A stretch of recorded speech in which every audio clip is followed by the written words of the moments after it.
It is barely Sunday, May 17th, 2026, and we have the overnight market open right now on Robinhood. So far, I'm down 2%. My other accounts are doing a little bit better. IRA's down 1%, and my secondary account, Grievous, is only down 0.25%. But if we take a look at this past week, which has been quite the week, we had Drake drop 3 albums instead of one, which might have hurt my event contracts a little bit. I don't know. But we also had the Carano Rousey fight that ended in like 17 seconds, which was also a bit disappointing. Well, Drake's album was not disappointing. I actually really liked it. But anyways, I'm down almost 4.5% this week. For the past month, I'm down 19%. 3 months, down 10% basically. Year to date, down 35%. Year over year, only up 12% now, which is ridiculous, man. I mean, it was over 100%, over 300K at one point, but it completely gave up all of its gains, which is very depressing. But all time still 339%. Take a look at some top movers in the overnight market so far. Well, crypto's 24/7, but Ethereum's down 3%. RVI is up 6%, but Circle's down 4%, which is kind of interesting.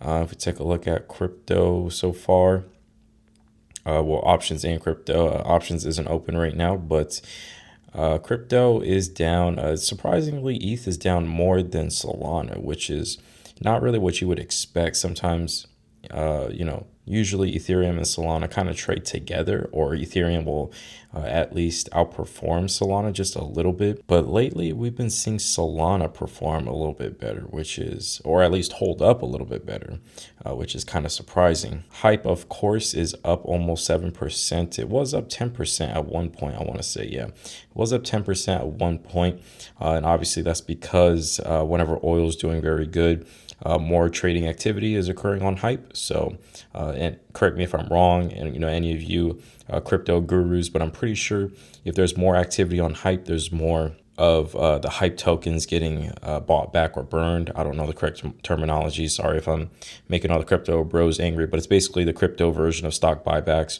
The more trading activity that occurs, it's just automatic. So obviously hype is going to do very well if there's more oil trading activity or just more trading activity in general. But unfortunately, I don't have very much of hype. I basically just have one free token of hype. If you take a look at all of my trading activity, once I get rid of that last 0.83, it'll just be one completely free token of hype because my cost basis will be pulled out. IGV has actually been doing pretty good given the market conditions. It's up 10% for the month basically, and for the past week it's just up 0.5%, basically break even, and it's actually holding up very well in the overnight market. So I think the recovery is starting to happen for software stocks. We're getting a lot of big funds and firms, very well-known investors starting to buy software stocks, and specifically Microsoft, of course. So we're starting to see a bit of a recovery in that ETF, which is very good because I am currently at 14%.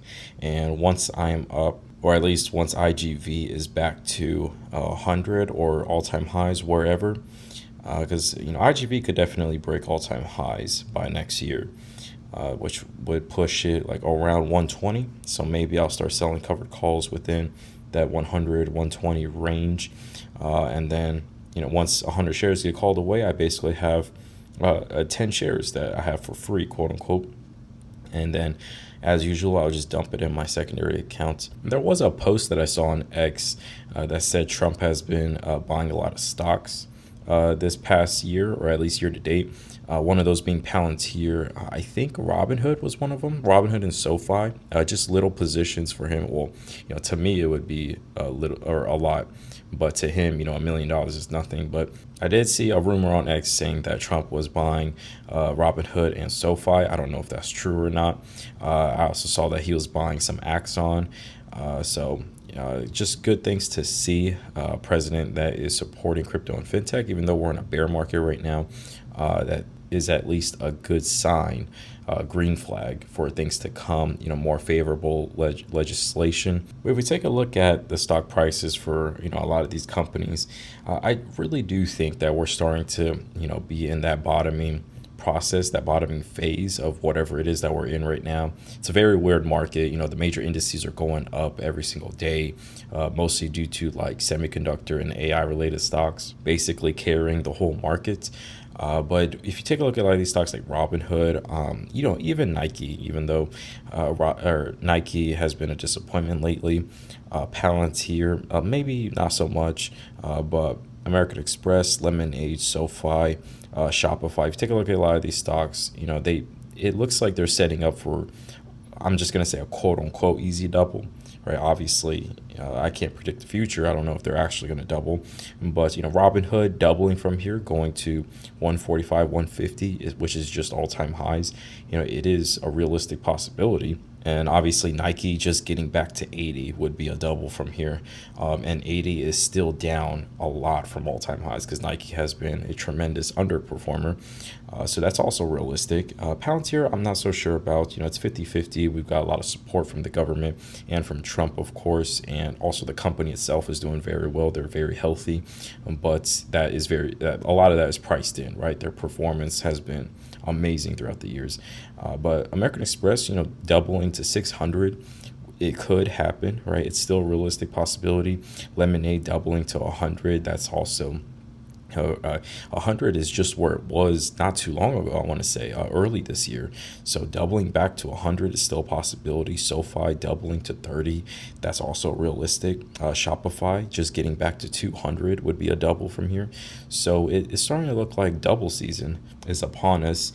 And if that actually does happen, right, a lot of these stocks, like I just mentioned, Robinhood, Lemonade, American Express, Shopify, if a lot of these companies double from here, right, that will put me back to where I was, which was all-time highs of 300K, right? 305K was my all-time high around there. But, that's a realistic possibility. If you take a look at some of my transaction history, as usual, I don't remember where we last left off, but we're just going to say my Lemonade roll. I did collect my RPX dividend.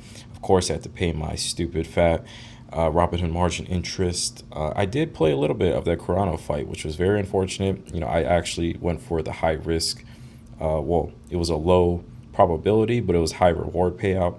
And obviously I lost money on that. I should have just went for the easy money. But Hess, I got my dividend. But speaking of event contracts, I do think there is some credibility to the argument of event contracts kind of hold back investors just a little bit. If we take a look at some of Robinhood's recent numbers, the market hasn't been as impressed with Robinhood as they have been with some other competitors like Interactive Brokers, and that's probably because of their hyper focus on event contracts, which is not a bad thing. It's good for their business, of course, but they've also been lacking in like more stock options in general, not options as in contracts, but just the availability of the types of investments that we're able to make. One easy example is obviously Ferrari stock, right, which is available almost everywhere else. I'm pretty sure it's available on Fidelity. I'm pretty sure it's available on SoFi, but for some reason that stock isn't available on Robinhood.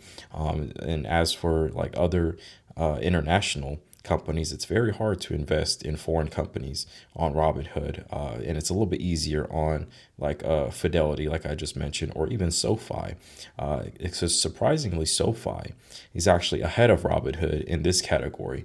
I've noticed a lot more international stocks on SoFi Invest than I have on Robinhood.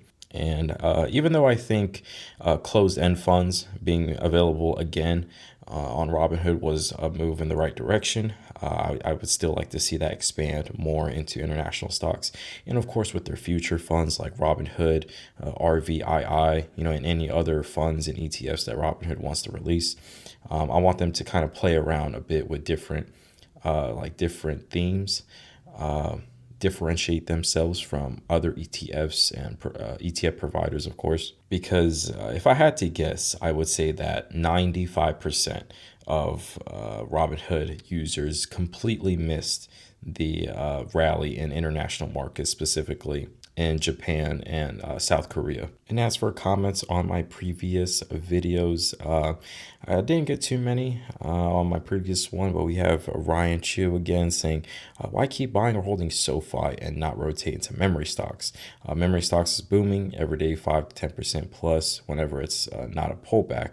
And I'm pretty sure I answered that question in that video, just because I had other similar questions here from IMAX Master and Ming, YT Ming. But basically, you're asking why not rotate into categories that have outperformed.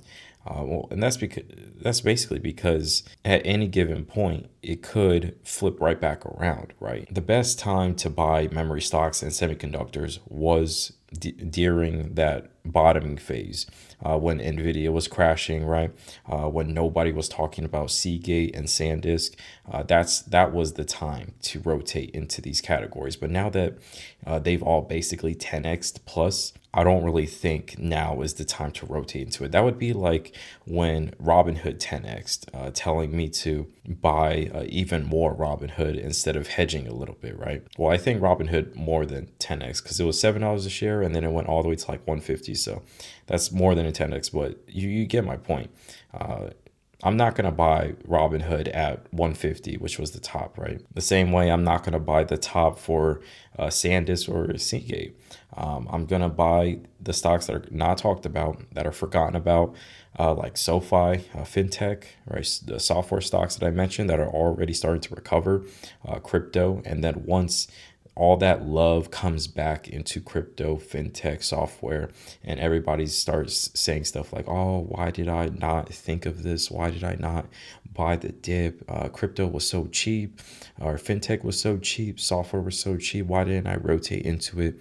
Or these consumer stocks like Nike. Like I said, Nike just doubling to 80 is a realistic possibility, and it's still, 80 is part of the lows, right?